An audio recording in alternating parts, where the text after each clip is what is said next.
দর্শন বিভাগ সম্মান দ্বিতীয় বর্ষের আমার প্রিয় শিক্ষার্থীরা, অনেক অনেক প্রীতি ও শুভেচ্ছা নিও। আশা করছি তোমরা সবাই ভালো আছো। এই মহামারীর দিনগুলিতেও নিজেকে সুরক্ষিত রেখেছো, তোমাদের পরিবারের সাথে নিরাপদে অবস্থান করছো। প্রিয় শিক্ষার্থীরা, তোমরা জানো যে করোনা ভাইরাসের আক্রমণের শুরু থেকে বিশ্বব্যাপী কার্যত অচল হয়ে যাওয়া পরিস্থিতিতে তোমাদের স্বাভাবিক ক্লাস কার্যক্রম যেন অচল হয়ে না যায়, সেজন্য ঢাকা কলেজ কর্তৃপক্ষ বিশেষ অনলাইন ক্লাস গ্রহণ করে আসছে। এরই ধারাবাহিকতায় তোমাদের সবাইকে স্বাগত জানাচ্ছি আমার আজকের ক্লাসে। তোমাদের সাথে আছি আমি জিনান বিনতে জামান, সহকারী অধ্যাপক, দর্শন বিভাগ, ঢাকা কলেজ, ঢাকা। প্রিয় শিক্ষার্থীরা, আমরা আজকে কথা বলবো 204 নম্বর কোর্স অর্থাৎ সাধারণ যুক্তিবিদ্যা বিষয়টি নিয়ে। এই ক্লাসটি ইতিমধ্যে তোমরা বেশ কিছু এই কোর্সের বেশ কিছু ক্লাস ইতিমধ্যে তোমরা করেছো। সেই ক্লাসগুলোতে আমরা অনেকগুলো অধ্যায় শেষ করেছি। অনেকগুলো অধ্যায়ের আলোচনার পরে আমরা বর্তমানে আলোচনা করছি নিরপেক্ষ বচন সংক্রান্ত যে অধ্যায়টি আমাদের রয়েছে এ বিষয়ে। এই নিরপেক্ষ বচনের আলোচনায় আমরা গত দিনগুলোতে যে বিষয়গুলো নিয়ে দেখেছিলাম বা যে বিষয়গুলো সম্বন্ধে আলোচনা করেছিলাম, এরই ধারাবাহিকতাতেই আমরা আজকেও নিরপেক্ষ বচনের আরো কিছু বিশেষ ধরন বা নিরপেক্ষ বচন সংক্রান্ত অনুমান নিয়ে আলোচনা করার চেষ্টা করব। তবে চলো আজকের পড়া শুরু করার আগে আমরা দেখে নিয়ে নেই আমাদের গত ক্লাসে অর্থাৎ আমাদের পূর্ব পাঠে আমরা কি আলোচনা করেছিলাম। প্রিয় শিক্ষার্থীরা, আমরা গত ক্লাসে আলোচনা করেছিলাম বচনের বিরোধিতা বা অপোজিশন অফ প্রপোজিশন এ বিষয়ে। তোমাদের নিশ্চয় মনে আছে অপোজিশন অফ প্রপোজিশনে বা বচনের বিরোধিতা আমরা দেখিয়েছিলাম আদর্শ আকারে যে 4 ধরনের নিরপেক্ষ বচন রয়েছে এ, ই, আই এবং ও, এদের মধ্যে কোনটি গুণগতভাবে আরেকটির সাথে পৃথক অথবা কোনটি পরিমাণগতভাবে অন্য একটির সাথে ভিন্ন অবস্থানে রয়েছে। আবার কিছু কিছু ক্ষেত্রে দুটি বচনের মধ্যে গুণ এবং পরিমাণ উভয় দিক থেকে কিছুটা ভিন্নতা রয়েছে। এই যে ভিন্নতা, এই যে বৈপরীত্য, এই ভিন্নতা বা বৈপরীত্যকে বলা হচ্ছে বচনের বিরোধিতা। আমাদের 4 ধরনের আদর্শ আকারের বচনের মধ্যে সম্পর্ক বিশ্লেষণ করলে বা বিরোধিতার বা ভিন্নতার সম্পর্ক দেখার চেষ্টা করলে আমরা এখানেও 4 ধরনের ভিন্নতা বা 4 ধরনের বিরোধিতা দেখতে পাই। এই 4 ধরনের বিরোধিতার মধ্যে প্রথমটি ছিল বিরুদ্ধ বিরোধিতা, যেখানে আমি এমন দুটি বচন নিয়ে আলোচনা করব বা এমন দুটি বচনের বিরোধিতা আলোচনা করা হচ্ছে যারা গুণ এবং পরিমাণ উভয় দিক থেকে আলাদা। আমরা দেখেছিলাম এ আর ও বচন, ই আর আই বচনের মধ্যে বিরোধিতা হচ্ছে বিরুদ্ধ বিরোধিতা। আমরা এর পরে দেখেছিলাম বিপরীত বিরোধিতা বলে আরেকটি বিরোধিতাকে, যেখানে এ এবং ই বচন অর্থাৎ সার্বিক দুটি বচনের পরিমাণগত অভিন্নতা থাকলেও গুণগত যে সদর্থকতা এবং নৈর্থকতার পার্থক্য তাকে অধীন বিপরীত বিরোধিতা হিসেবে আমরা উল্লেখ করেছিলাম। আমরা তৃতীয়ত দেখেছিলাম অধীন বিপরীত বিরোধিতা, যা সংগঠিত হয় মূলত দুটি বিশেষ বচন আই এবং ও বচনের মধ্যে। আই এবং ও বচনের যে বিরোধিতা তাকে বলা হচ্ছে অধীন বিপরীত বিরোধিতা, অর্থাৎ দুটি বচন পরিমাণগতভাবে বিশেষ হলেও এদের মধ্যে গুণগত যে পার্থক্য তাকে আমরা অধীন বিপরীত বিরোধিতা হিসেবে উল্লেখ করেছিলাম। সর্বশেষে আমরা দেখেছিলাম অসম বিরোধিতা, যেখানে গুণগত অভিন্নতা থাকলেও অর্থাৎ দুটি বচন সদর্থক হলেও এদের মধ্যে পরিমাণগত একটা অসমতা থেকে বিরোধিতা সৃষ্টি হয়। যেমন এ বচন আর আই বচনের মধ্যে দুটি সদর্থক হলেও তাদের মধ্যে বিশেষ এবং সার্বিকতার পার্থক্য থেকে আমরা এদের বিরোধিতাকে বলছিলাম অসম বিরোধিতা। একইভাবে ও বচন আর ই বচনের মধ্যে দুটি বচনই নৈর্থক হলেও এদের মধ্যে যে পার্থক্যটা আমরা দেখেছিলাম বা যে বিরোধিতাটা আমরা দেখেছিলাম তা ছিল পরিমাণগত বিরোধিতা। এই পরিমাণগত বিরোধিতাকে আমরা অসম বিরোধিতা বলে উল্লেখ করছিলাম। তোমাদের নিশ্চয়ই মনে আছে আমরা অসম বিরোধী বচনগুলোকে অনুবর্তী বচন হিসাবে উল্লেখ করেছিলাম। এই ছিল আমাদের গত ক্লাসের পাঠ অর্থাৎ পূর্ব পাঠ। আজ চলো আমরা চলে যাই আমাদের নিরপেক্ষ বচনের সংশ্লিষ্ট আরেকটি গুরুত্বপূর্ণ বিষয় অমাধ্যম অনুমান এ বিষয়ে। আমাদের আজকের পাঠ অমাধ্যম অনুমান। অমাধ্যম অনুমানের বিভিন্ন ধরন রয়েছে। আমরা অমাধ্যম অনুমানের আবর্তন বা কনভার্সন নিয়ে আজকের ক্লাসটি আলোচনা করব। প্রিয় শিক্ষার্থীরা, তোমরা স্ক্রিনে দেখতে পাচ্ছ আমরা প্রথমে অমাধ্যম অনুমানের একটি সংজ্ঞায়ন করার চেষ্টা করেছি। যে অবরোহ অনুমানে একটি মাত্র আশ্রয় বাক্য থেকে সিদ্ধান্ত অনিবার্যরূপে নিঃসৃত হয় তাকে অমাধ্যম অনুমান বলে। বিভিন্ন ধরনের অমাধ্যম অনুমানের মধ্যে উল্লেখযোগ্য হলো আবর্তন, প্রতিবর্তন, প্রতিআবর্তন বা আবর্তিত প্রতিবর্তন। প্রিয় শিক্ষার্থীরা, অমাধ্যম অনুমানটি নিয়ে আলোচনা করতে গেলে আমাদের প্রথমে আলোচনা করতে হবে অবরোহ অনুমান নিয়ে। তোমাদের নিশ্চয় মনে আছে অনুমানের দুটি ধরন রয়েছে, আরোহ এবং অবরোহ। অবরোহ অনুমান হচ্ছে আকারগত একটি অনুমান প্রক্রিয়া। এই আকারগত অবরোহ অনুমান প্রক্রিয়াতে আমরা এক বা একাধিক আশ্রয় বাক্যকে কেন্দ্র করে সিদ্ধান্ত অনুমান করে থাকি। আকারগত প্রক্রিয়ায় তা বৈধ হলেই তার বাস্তব বৈধতাটি না থাকলেও আমরা একে বৈধ অনুমান হিসাবে আখ্যায়িত করে থাকি। এই যে আমরা আজকের আলোচনায় অমাধ্যম অনুমান নিয়ে কথা বলছি, এই অমাধ্যম অনুমানও এক ধরনের অবরোহ অনুমান।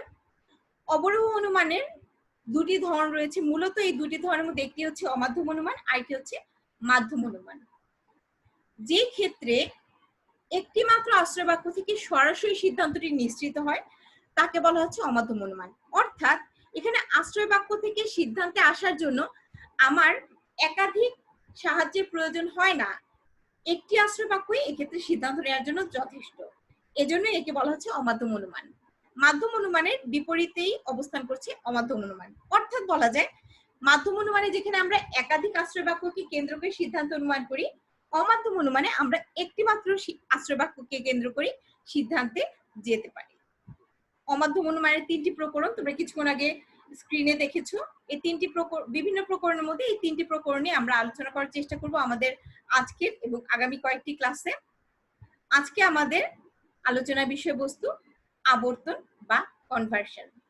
তোমাদের নিশ্চয়ই মনে আছে ছেলেরা, আমরা ছোটবেলা থেকে একটি কথা প্রায়ই শুনে আসি যে পৃথিবী সূর্যের চারিদিকে আবর্তন করে। আবর্তন কথাটার অর্থ তাহলে কি দাঁড়াচ্ছে? ঘোরা। অর্থাৎ ঘুরে আসাটাকে আমরা আবর্তন বলে উল্লেখ করছি। এই যে আবর্তনের যে বিষয়টা, এখানেও আসলে আমরা আশ্রয় বাক্যের যেই পদগুলো থাকে তাকে একটু ঘুরিয়ে নিয়ে সিদ্ধান্ত অনুমান করার চেষ্টা করি। এজন্য একে মূলত আবর্তন অনুমান বলা হয়ে থাকে। তবে চলো আমরা স্ক্রিনের সাহায্যে দেখার চেষ্টা করি আবর্তন বলতে আসলে আমরা কি বুঝছি। আবর্তনের সংজ্ঞা বা উদাহরণের মাধ্যমে আমরা বিষয়টি আরো একটু স্পষ্ট করার চেষ্টা করে থাকি। প্রিয় শিক্ষার্থীরা, অমাধ্যম অনুমানের একটি প্রকরণ হিসেবে আবর্তনেও একটি মাত্র আশ্রয় বাক্য থেকে সিদ্ধান্ত নেওয়া হয়। তোমরা স্ক্রিনে দেখতে পাচ্ছ যে অমাধ্যম অনুমানে আশ্রয় বাক্যের গুণ অপরিবর্তিত রেখে উদ্দেশ্য এবং বিধেয় পরস্পর স্থান বিনিময়ের মাধ্যমে সিদ্ধান্ত অনুমিত হয় তাকে বলা হয় আবর্তন। ওই যে কিছুক্ষণ আগে বললাম, জাস্ট উদ্দেশ্য এবং বিধেয়টি স্থান পরিবর্তন করছে, ঘুরে যাচ্ছে। এভাবেই কিন্তু আশ্রয় বাক্য থেকে আমি একটি সিদ্ধান্তে আসতে পারি। কিন্তু এখানে লক্ষণীয় বিষয় হচ্ছে গুণ অপরিবর্তিত থাকবে। অর্থাৎ আমার আশ্রয় বাক্যটি যদি সদর্থক হয় সিদ্ধান্তটিও হবে সদর্থক, একইভাবে আশ্রয় বাক্যটি যদি নৈঅর্থক হয় সিদ্ধান্তটিও হবে নৈঅর্থক। আবর্তনের একটি উদাহরণ দিয়ে আমরা বোঝানোর চেষ্টা করেছি। ধরা যাক আমি একটি আশ্রয় বাক্য নিলাম, কোনো পাখি নয় ডানাহীন। লক্ষ্য করো শিক্ষার্থীরা, এখানে পাখি আমার উদ্দেশ্য পদ, ডানাহীন হচ্ছে আমার বিধেয় পদ। আমি আবর্তনের নিয়ম অনুসারে সিদ্ধান্তে এ দুটোকে স্থান বদলে দেব, অর্থাৎ আবর্তন করে ফেলব। ডানাহীন হয়ে যাবে আমার উদ্দেশ্য পদ, পাখি চলে গেল আমার বিধেয় পদ হিসাবে। তাহলে আমি কিন্তু সহজে গুণ অপরিবর্তিত রেখে সিদ্ধান্তে আসতে পারি কোনো পাখি নয় ডানাহীন, সুতরাং কোনো ডানাহীন জীব নয় পাখি। তাহলে দেখতে পাচ্ছ যে আমরা আবর্তন বলতে আসলে কি বুঝছি। আবর্তন বলতে আমরা সেই ধরনের অমাধ্যম অনুমানকে নির্দেশ করছি যে অমাধ্যম অনুমানে একটি মাত্র আশ্রয় বাক্য তো অবশ্যই থাকবে, সেখান থেকে সরাসরি সিদ্ধান্তটি অনুমিত হবে, উদ্দেশ্য এবং বিধেয়ের স্থান পরিবর্তন হবে, গুণ অপরিবর্তিত রেখে।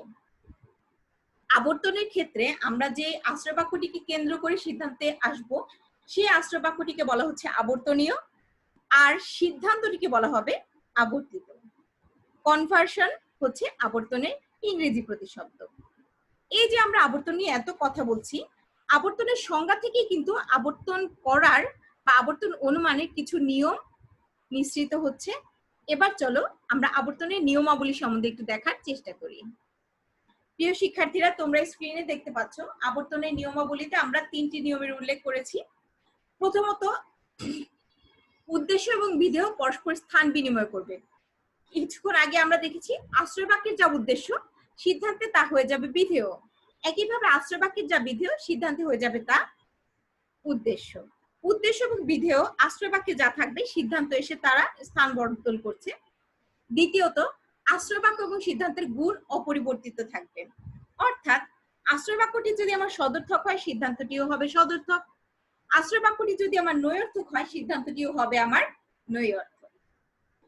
আবর্তনের তৃতীয় নিয়মাবলীটি খুবই গুরুত্বপূর্ণ, তোমরা লক্ষ্য করো আশ্রয় বাক্যের কোনো অব্যাপ্য পদ সিদ্ধান্তে ব্যাপ্য হবে না।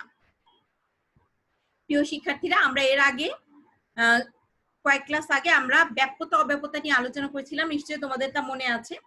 তারপরও তোমাদের একটু মনে করিয়ে দিতে চাই, ব্যাপ্যতা বলতে আমরা বিস্তৃতিকে বুঝে থাকি, অর্থাৎ কোন পদ কতটুকু বিস্তৃত তাকে বুঝিয়ে থাকি। অব্যাপ্যতা বলতে আমরা ওই পদেরই কম বিস্তৃত রূপটিকে নির্দেশ করে থাকি। আমরা ব্যাপ্যতা অব্যাপ্যতা নিয়ম অনুসারে জানি যে এ, ই, আই, ও এই 4 প্রকার আদর্শ বাক্যের কোথাও কোথাও উদ্দেশ্য পদ ব্যাপ্য, কোথাও কোথাও বিধেয় পদ ব্যাপ্য, কোথাও কোথাও দুটি হয়তো ব্যাপ্য, আবার কোথাও কোথাও কোনোটি একটিও ব্যাপ্য নয়। এইভাবে করেই আমরা যখন আবর্তন করব তখন আমাদের মনে রাখতে হবে যে আবর্তন হচ্ছে এক ধরনের অবরোহ অনুমান। অবরোহ অনুমানের একটি বিশেষ শর্ত হচ্ছে এমন, অবরোহ অনুমানে কখনোই সিদ্ধান্তটি আশ্রয় বাক্যের চেয়ে অতি ব্যাপক হতে পারবে না, অর্থাৎ সিদ্ধান্তের ব্যাপকতা কখনোই আশ্রয় বাক্যের চেয়ে বেশি হবে না। হয়তো আশ্রয় বাক্যের সমান ব্যাপ্তি সম্পন্ন হবে সিদ্ধান্ত, অথবা সিদ্ধান্তটি আশ্রয় বাক্যের চেয়ে কম ব্যাপক হবে।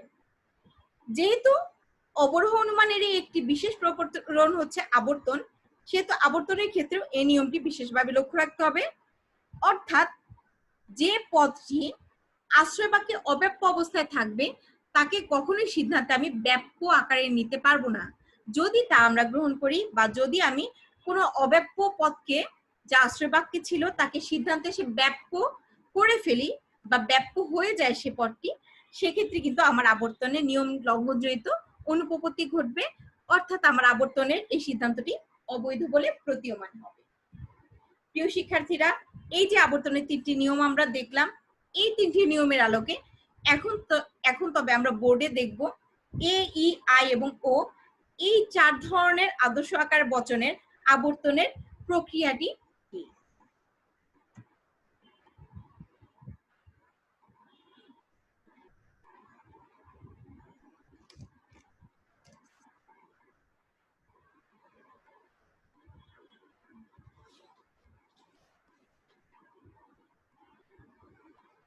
শিক্ষার্থীরা, আমরা জানি যে সার্বিক সদর্থক বা এ বাক্য, এই বাক্যটি হচ্ছে আমাদের আদর্শ আকারের বাক্যগুলোর মধ্যে, আদর্শ আকারের নিরপেক্ষ বচনগুলোর মধ্যে প্রথম বচন।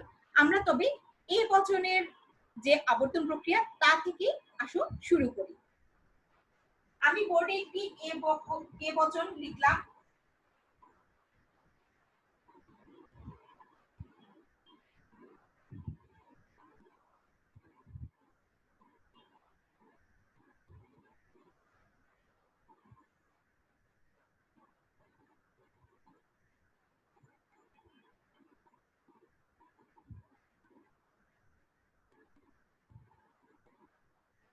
তোমরা বোর্ডে দেখতে পাচ্ছ আমি একটি বচন লিখেছি, এ বচন বা সার্বিক সদর্থক বচন, তা হচ্ছে সব মানুষ হয় সুন্দর। এখানে মানুষ পদটি উদ্দেশ্য পদ এবং সুন্দর পদটি বিধেয় পদ। আবর্তনের প্রথম নিয়ম অনুসারে আমি যদি আবর্তন করতে চাই সেক্ষেত্রে উদ্দেশ্য এবং বিধেয় পরস্পর স্থান বিনিময় করবে। তাহলে চলো আমরা স্থান বিনিময়টি দেখে নিই, অর্থাৎ মানুষ পদটি হয়ে যাবে এখানে বিধেয়,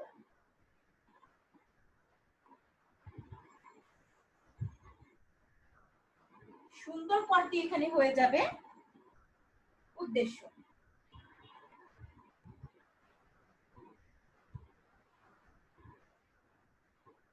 বাক্যের সৌন্দর্যে সুন্দরের সাথে আমরা বস্তু বা জীব এই ধরনের কিছু একটা ব্যবহার করতে পারি। আমি বস্তু কথাটি ব্যবহার করছি। আবর্তনের দ্বিতীয় নিয়ম অনুসারে আশ্রয় বাক্যের যে গুণ তার সিদ্ধান্তে অপরিবর্তিত থাকবে। অর্থাৎ এখানে যেহেতু হয় বা সদর্থক গুণটি আছে, এখানেও হয় বা সদর্থক গুণটি অক্ষুণ্ণ থাকবে। তাহলে আমি লিখছি হয়। লক্ষ্য করো প্রিয় শিক্ষার্থীরা, আমি আবর্তনের যে দুইটি নিয়ম রয়েছে সেই দুইটি নিয়ম কিন্তু পালন করলাম। উদ্দেশ্য বিধেয় স্থান পরিবর্তন করলো, গুণ অক্ষুণ্ণ থাকলো। এখন পরিমাণগত দিকে এ হচ্ছে সার্বিক সদর্থক। আমি যদি এখানে এ বাক্যটি করতে চাই তাহলে এখানটা কি হয় আমি একটু দেখার চেষ্টা করি। সবই করলাম, সব রাখলাম, অক্ষুণ্ণ রাখলাম, অর্থাৎ আমি এ বাক্য লিখছি। সব মানুষ হয় সুন্দর, এ থেকে আমি আবর্তন করে পেলাম, সুতরাং সব সুন্দর বস্তু হয় মানুষ। আমাদের আবর্তনের তৃতীয় যে নিয়মটি সেটি খুবই গুরুত্বপূর্ণ, আমি কিছুক্ষণ আগেও তোমাদের বললাম। সেটি হচ্ছে আশ্রয় বাক্যের কোনো অব্যপ্য পদ সিদ্ধান্তে ব্যাপ্য হতে পারবে না। আমি এখন দেখব ব্যাপ্যতার বিষয়টি আমার এই অনুমানে পালন করা হয়েছে কিনা, বা এই যুক্তিতে আমি সেটা পালন করতে পেরেছি কিনা। আমরা জানি এ বাক্যের উদ্দেশ্য পদ ব্যাপ্য, বিধেয় পদ অব্যাপ্য। সুতরাং আমার আশ্রয় বাক্যের মানুষ পদটি ব্যাপ্য, বিধেয় পদ সুন্দর, অব্যাপ্য। আমি যখন এ বাক্য থেকে আরেকটি এ বাক্যকে নিঃসরণ করলাম আবর্তনে, সেক্ষেত্রে সুন্দর বস্তু হয়ে গেল আমার উদ্দেশ্য, মানুষ হয়ে গেল আমার বিধেয়। লক্ষ্য করো প্রিয় শিক্ষার্থীরা, এই এ বাক্যে কিন্তু সুন্দর হয়ে যাচ্ছে ব্যাপ্য, মানুষ হয়ে যাচ্ছে অব্যাপ্য। তাহলে কি আমার অনুমানটি যথার্থ হলো? তোমরা নিশ্চয়ই বুঝতে পারছো যে অনুমানটি আমার যথার্থ হয়নি। কেননা আবর্তনের তৃতীয় যে নিয়মটি আমরা জেনেছিলাম সেখানে আমরা দেখেছিলাম আশ্রয় বাক্যের কোনো অব্যাপ্য পদ সিদ্ধান্তে ব্যাপ্য হতে পারবে না, কিন্তু আমার ক্ষেত্রে তাই হয়েছে। আশ্রয় বাক্যের অব্যাপ্য পদ সুন্দর সিদ্ধান্তে উদ্দেশ্য হিসাবে ব্যাপ্য হয়ে গেছে। অর্থাৎ আমার এই যে আবর্তন, এই আবর্তনটি সঠিক নয় বা বৈধ নয়। তাহলে এখানে কি হতে পারত? গুণ অপরিবর্তিত রেখে আমি এখানে এ বাক্যের পরিবর্তে আই বাক্য দিতে পারতাম। তাহলে কি হতো? গুণটিকে অপরিবর্তিত রেখে পরিমাণটি আমি পরিবর্তিত করে দিয়ে দেখলাম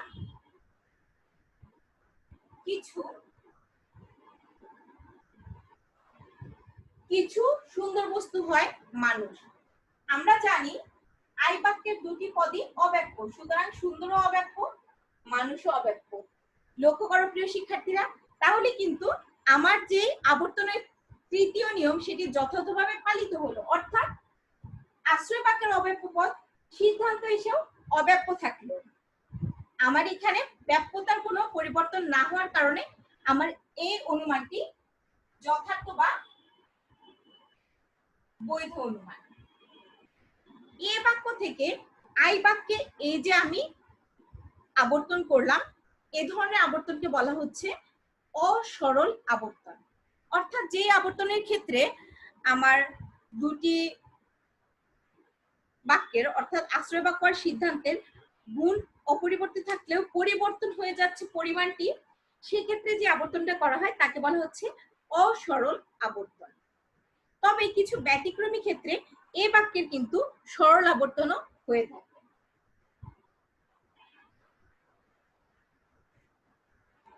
লক্ষ্য করো প্রিয় শিক্ষার্থীরা, আমরা যদি কোনো সংজ্ঞার বেলায় বলি, সংজ্ঞার কোনো বিষয়কে আনতে চাই, কোনো কিছু সংজ্ঞায়নের ক্ষেত্রে কিন্তু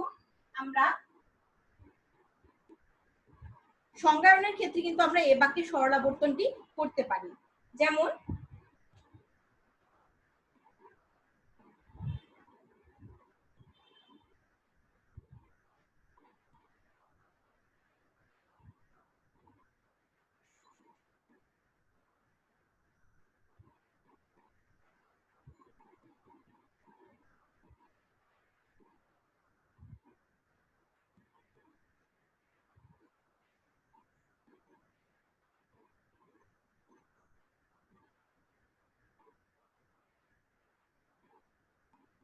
সব তিন কোণা বস্তু হয় ত্রিভুজাকৃতির, তিন কোণাও যা ত্রিভুজও তা, তাই না? এখানে কিন্তু মূলত একটি সংজ্ঞাকেই আমি এ বাক্যের আদলে আনার চেষ্টা করছি। তাহলে আমি আবর্তনের নিয়ম অনুসারে এদেরকে উদ্দেশ্য বিধেয় স্থান পরিবর্তন করে নেই। ত্রিভুজাকৃতিটা চলে আসছে আমার উদ্দেশ্য, তিন কোণা বস্তু চলে যাচ্ছে আমার বিধেয় হিসাবে। তাহলে কি হচ্ছে,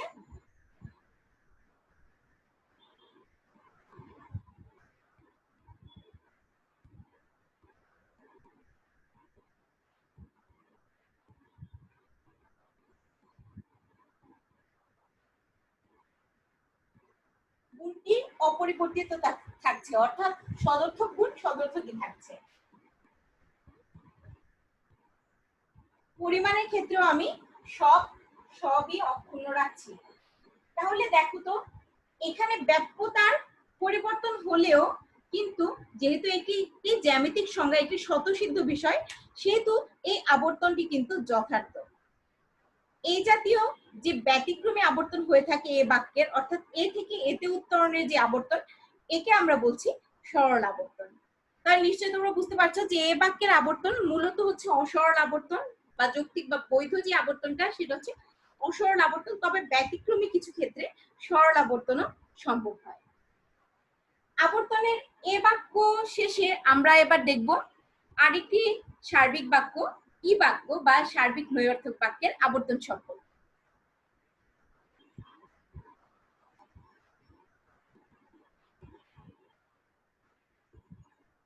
প্রিয় শিক্ষার্থীরা, আমরা জানি যে সার্বিক নৈর্থক বা ই বাক্যের আকারটা হচ্ছে কোনো নয় এরকম। এক্ষেত্রে কিন্তু দুটি পদই, অর্থাৎ উদ্দেশ্য এবং বিধেয় উভয় পদই হয় ব্যাপক পদ। আমরা একটা ই বাক্য লেখার চেষ্টা করি।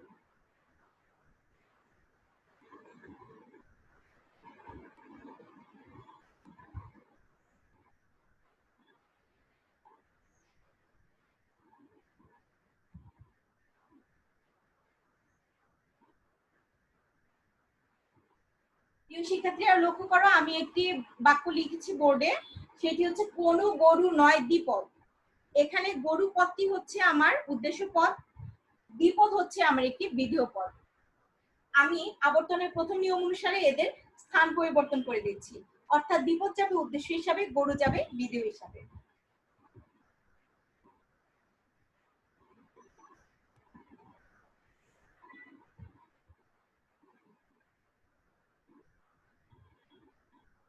আমরা জানি আবর্তনের দ্বিতীয় নিয়ম অনুসারে গুণ অপরিবর্তিত থাকবে। যেহেতু এখানে আমি একটি নৈর্থক বাক্য নিয়েছি, অর্থাৎ নয় আমার গুণ, এই গুণটিকে আমি অক্ষুণ্ণ রেখে নয়ই রাখছি। এখন পরিমাণ অপরিবর্তিত রাখলে আমি দেখব ব্যাপ্যতার ক্ষেত্রে আমি কোনো সমস্যার সম্মুখীন হই কিনা।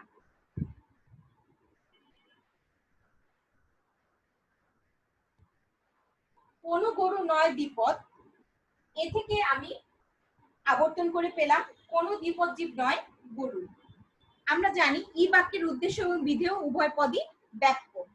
তাহলে আমার আবর্তনীয়ের গরুও ব্যাপ্য, দ্বিপদও ব্যাপ্য।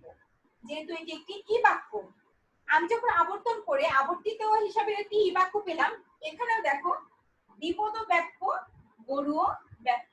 সুতরাং এখানে আমার ব্যাপ্যতা নিয়ে কোনো সমস্যার সৃষ্টি হয়নি, কোনো অব্যাপ্য পদ এখানে ব্যাপ্য হয়নি।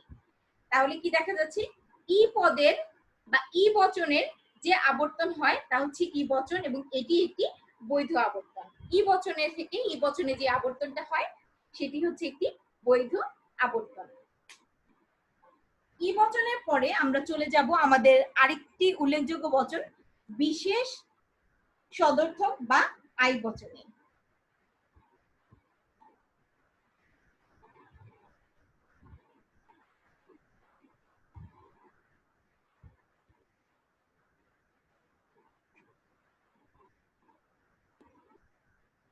প্রিয় শিক্ষার্থীরা, তোমরা জানো যে বিশেষ সদর্থক বা আই বচনের আকৃতি হচ্ছে কিছু হয়, এই দিয়ে আমরা একটি বিশেষ সদর্থক বচনকে উল্লেখ করে থাকি। তাহলে আমরা দেখি এখানে কি দেয়া যায়।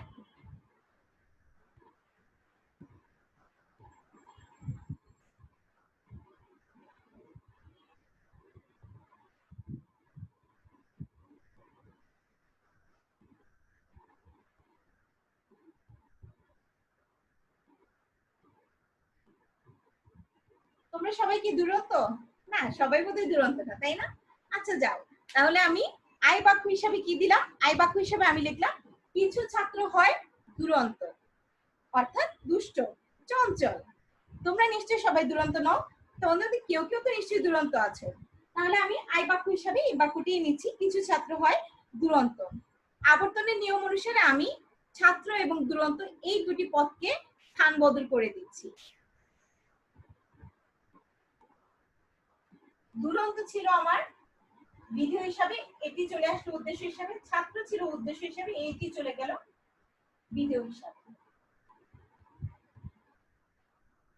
হয় আমার গুণ, এটি অপরিবর্তিত থাকবে, অর্থাৎ সদর্থক গুণটি সদর্থকই থাকবে। পরিমাণ কিছু ছিল, কিছুই আমি রাখছি, সুতরাং এটি একটি আই বাক্য হয়ে যাচ্ছে।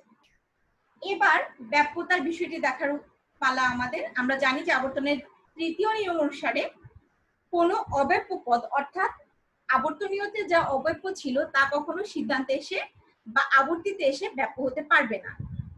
তাহলে দেখি আমরা কি ছিল। আমরা জানি যে আই বাক্যের উদ্দেশ্য পদ এবং বিধেয় পদ উভয়ই অব্যপ্য, অর্থাৎ ছাত্র অব্যপ্য, দুরন্ত অব্যপ্য। এরা যখন স্থান বদল করলো তখন কিন্তু এরা একটি আই বাক্যকে নিঃসরণ করলো, সুতরাং এক্ষেত্রেও দুরন্তটি অব্যপ্য থাকলো এবং ছাত্রটিও অব্যপ্য থাকলো, অর্থাৎ এখানে ব্যাপ্যতা সংক্রান্ত কোনো সমস্যার সম্মুখীন আমি হচ্ছি না। এই কারণে আই বাক্য থেকে আই বাক্যে আবর্তনের যে প্রক্রিয়া, এটি একটি বৈধ প্রক্রিয়া, বা এই আবর্তনটি একটি বৈধ আবর্তনকে নির্দেশ করছে।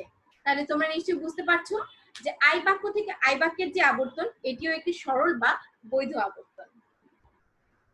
সবশেষে আমরা দেখব আমাদের আদর্শ আকারের চতুর্থ যে বচন, অর্থাৎ বিশেষ নৈঅর্থক বচনের আবর্তন প্রক্রিয়াটি নিয়ে।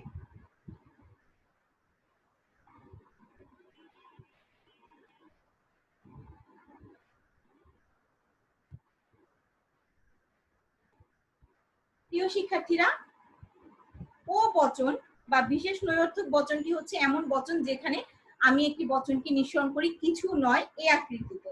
চলো আমরা একটি ও বচন নেওয়ার চেষ্টা করি।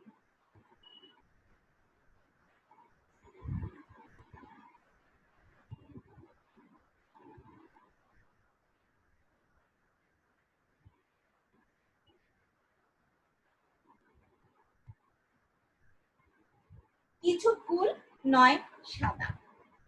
এই যে আমি একটি ও বাক্য নিলাম, আমি আবর্তনের নিয়ম অনুসারে প্রথম যে নিয়মটি সেই অনুসারে আমরা উদ্দেশ্য বিধের স্থানটি পরিবর্তন করে দিচ্ছি, অর্থাৎ ফুল হয়ে যাবে এখানে উদ্দেশ্য, ফুল ছিল এখানে উদ্দেশ্য, এটি হয়ে যাবে বিধেয়। আর সাদা বা সাদা বস্তু ছিল এখানে বিধেয়, একে আমি নিয়ে আসছি উদ্দেশ্য হিসাবে।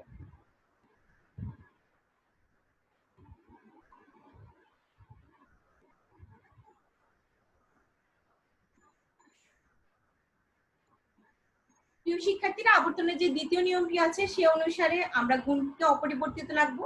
চলো এখানে আমাদের গুণ যেটি ছিল 9, সেটিকে আমরা অপরিবর্তিত রাখলাম। এখন কিছু থেকে আমি যদি কিছুতেই আসি, যেহেতু আমার সবসময় অবরোহ অনুমানে ব্যাপ্যতা থেকে আমি ব্যাপ্যতায় যেতে পারবো, অব্যাপ্যতা থেকে ব্যাপ্যতায় যাওয়া যাবে না, সেহেতু ও থেকে আমি ইতে যেতে পারবো না, অর্থাৎ বড় কোনো চিন্তায় না গিয়ে আমার এটিতে ছোট বাক্য অর্থাৎ ও বা এর সমান বস্তুতে আসতে হবে, সমান কোনো ব্যাখ্যাতে আসতে হবে। আমি দেখলাম এখানে ও বচনই আনলাম। কিছু ফুল নয় সাদা, এ থেকে যদি আমি আবর্তন করি কিছু সাদা বস্তু নয় ফুল, সেক্ষেত্রে আবর্তনের যে তৃতীয় নিয়মটি আমার আছে, অর্থাৎ ব্যাপ্যতার যে নিয়মটি, তার কি অবস্থা হয় সেটি চলো আমার একটু দেখার চেষ্টা করি আমরা। প্রিয় শিক্ষার্থীরা, আমরা জানি ও বাক্য বা বিশেষ নৈঅর্থক বাক্যের উদ্দেশ্য পদ অব্যাপ্য হলেও বিধেয় পদটি ব্যাপ্য। তাহলে এখানে আমার আবর্তনীয়তে ফুলটি অব্যাপ্য হলেও সাদা কিন্তু ব্যাপ্য। একে যদি আমরা আবর্তিতে এসে আরেকটি ও বাক্য নিঃসরণ করি, সেক্ষেত্রে কি দেখা যাচ্ছে? সাদা হয়ে যাচ্ছে আমার অব্যাপ্য, ফুল হয়ে যাচ্ছে ব্যাপ্য। অর্থাৎ তৃতীয় যে নিয়মটি আমরা জানি আবর্তনের, যে কোনো অব্যাপ্য পদ আশ্রয় বাক্যে থাকলে তাকে সিদ্ধান্তে এসে ব্যাপ্য করা যাবে না, সেটি কিন্তু এখানে লঙ্ঘিত হচ্ছে। লক্ষ্য করো, বিধেয়টি পরবর্তীতে উদ্দেশ্যের স্থানে আসার ফলে কিন্তু এদের ব্যাপ্যতা সংক্রান্ত একটি সমস্যা সৃষ্টি হয়ে যাচ্ছে। অর্থাৎ বিধেয় হিসাবে আবর্তনীয়তে যা ছিল ব্যাপ্য, আবর্তিতে তা এসে উদ্দেশ্য হিসাবে হয়ে যাচ্ছে যা অব্যাপ্য। আবার বিধেয় হিসাবে এখানে ফুলটি ব্যাপ্য হচ্ছে যা ছিল উদ্দেশ্য হিসাবে অব্যাপ্য। আমরা জানি অব্যাপ্য পদ ব্যাপ্য হতে পারবে না। লক্ষ্য করো, এখানে কিন্তু ফুল আমার অব্যাপ্য থাকলেও তা এসে সিদ্ধান্তে ব্যাপ্য হয়ে যাচ্ছে। এই যে অব্যাপ্য পদ ব্যাপ্য হতে পারবে না, এই নিয়মটি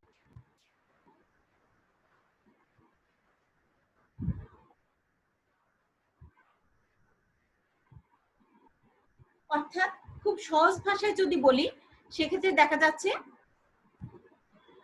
যে আবর্তনের তৃতীয় নিয়ম অনুসারে অব্যাপ্য পদটি গিয়ে ব্যাপ্য হয়ে যাচ্ছে। অর্থাৎ আশ্রয় বাক্যে অব্যাপ্য থাকা সত্ত্বেও সিদ্ধান্তে গিয়ে কিন্তু তার অব্যাপ্য থাকছে না, বরং ব্যাপ্য হয়ে যাচ্ছে।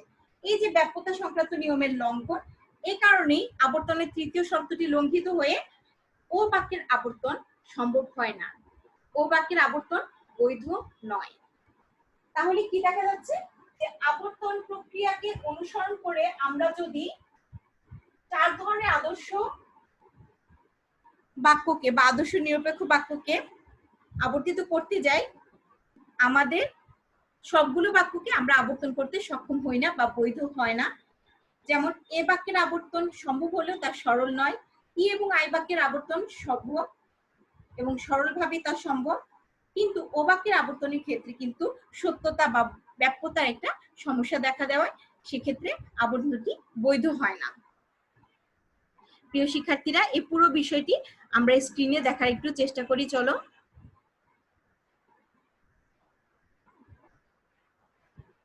আবর্তনের এই যে নিয়ম, এই নিয়ম অনুসারে আমরা দেখতে পাচ্ছি যে বিভিন্ন বচনের যে আবর্তন, সে আবর্তন করলে সাধারণভাবে ই বচন এবং আই বচনের আবর্তনের মাধ্যমে সম্পূর্ণ বৈধ সিদ্ধান্ত পাওয়া যায়। তবে এই বচনের ক্ষেত্রে সরল আবর্তন সম্ভব নয়, আর ও বচনের ক্ষেত্রে আবর্তন বৈধ নয়, কেননা এখানে আবর্তনের যে তৃতীয় নিয়ম, ব্যাপ্যতা সংক্রান্ত নিয়মটি লঙ্ঘিত হচ্ছে। অর্থাৎ এই বিভিন্ন ধরনের বচনের ক্ষেত্রে আমাদের আবর্তন সংক্রান্ত সবগুলো দিক আমরা আলোচনা করলাম। এই আবর্তন সংক্রান্ত সবগুলো দিক আলোচনার পরে আমরা একটি ছকের সাহায্যে আবর্তনীয় এবং আবর্তিতের একটি সম্পর্ক দেখানোর চেষ্টা করি। লক্ষ্য করো প্রিয় শিক্ষার্থীরা, আবর্তনীয় যখন আমার এ বাক্য, তখন আমার আবর্তিত হবে আই বাক্য। অর্থাৎ আশ্রয় বাক্য এ হলে সিদ্ধান্তটি আই বাক্য হবে আবর্তনের ক্ষেত্রে। আবর্তনীয় যখন আমার ই বাক্য বা আবর্তনের ক্ষেত্রে আশ্রয় বাক্য যখন আমার ই বাক্য, আবর্তিতও হবে আমার ই বাক্য, অর্থাৎ সিদ্ধান্তটি হবে ই বাক্য। আবর্তনীয় যখন আমার আই বাক্য বা বিশেষ সদর্থক বাক্য, আবর্তনের নিয়ম অনুসারে বৈধ সিদ্ধান্ত বা আবর্তিত হবে আমার আই বাক্য। সবশেষ দেখতে পাচ্ছি আমরা আবর্তনীয় যখন ও বাক্য, তখন ব্যাপ্যতা সংক্রান্ত নিয়ম লঙ্ঘনের কারণে আবর্তিত কোনো কিছুই বৈধ হয় না। সবভাবে বলা যায় ও বাক্যের আবর্তন বৈধ নয় বা ও বাক্যের আবর্তন সম্ভব নয়। তাহলে এই ছিল মোটামুটি আমাদের আজকের আলোচ্য বিষয়বস্তু। আমাদের আগামী পাঠ প্রতিবর্তন। আবর্তন যেমন এক ধরনের অমাধ্যম অবরোহ অনুমান, প্রতিবর্তন আরেক ধরনের অমাধ্যম অবরোহ অনুমান। আমরা আগামী ক্লাসে প্রতিবর্তন নিয়ে বিস্তারিত আলোচনা করার চেষ্টা করব। তখন আমরা দেখতে পাবো যে আবর্তনের ক্ষেত্রে যে বিষয়গুলো আমরা দেখেছিলাম, প্রতিবর্তনের ক্ষেত্রে এই বিষয়গুলো কতটুকু কার্যকর বা আমরা কোন কোন বচনগুলো থেকে প্রতিবর্তিত হিসাবে কি বচন নিঃসরণ করতে পারি। আজ তবে এ পর্যন্তই থাক, তোমরা সবাই ভালো থাকো। ধন্যবাদ তোমাদের সবাইকে।